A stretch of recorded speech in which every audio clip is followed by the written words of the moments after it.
Hello বন্ধুরা, রোজ আমি দুপুরে ঘুম থেকে ওঠার পরে যা যা করে এটাই আজকে তোমাদের সাথে শেয়ার করব। রোজ রোজ তো সকালের কামটা দেখাই, তাই আজকে ভাবলাম বিকেলে কি কি করি এটাই তোমাদের সাথে শেয়ার করি। তোমাদের সাথে কথা বলতে বলতে আমি ঘর ঝাড়ু দিয়ে দিয়েছি, এবার পাকঘরটাকেও সুন্দর করে ঝাড়ু মেরে নিচ্ছি।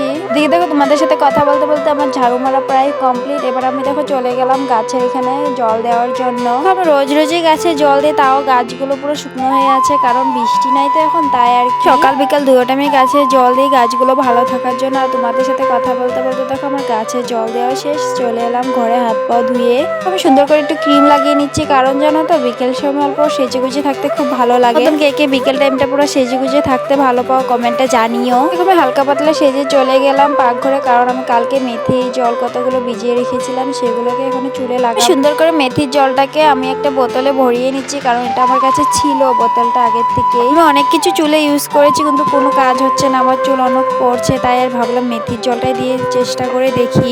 এইভাবে মেথির জলটা দেওয়ার একটাই কারণ তুমি যখন ইচ্ছে তখন দিতে পারবে, কোনো প্রবলেম হবে না। আর জানো তো এরকম দিলে চুলটা না ধুলেও চলে। আমি আজকে বিকেলে লাগিয়ে রেখেছি, কালকে স্নানের টাইমে ধুবো। দেখো তোমাদের সাথে কথা বলতে বলতে আমি চুলটা বেঁধে নিচ্ছি, আর এবার এখন একটু ঘুরতে যাবো। আর বিকেল সময় তো একটু ঘুরতে হবে, তাই না? আজকের জন্য এতটুকু।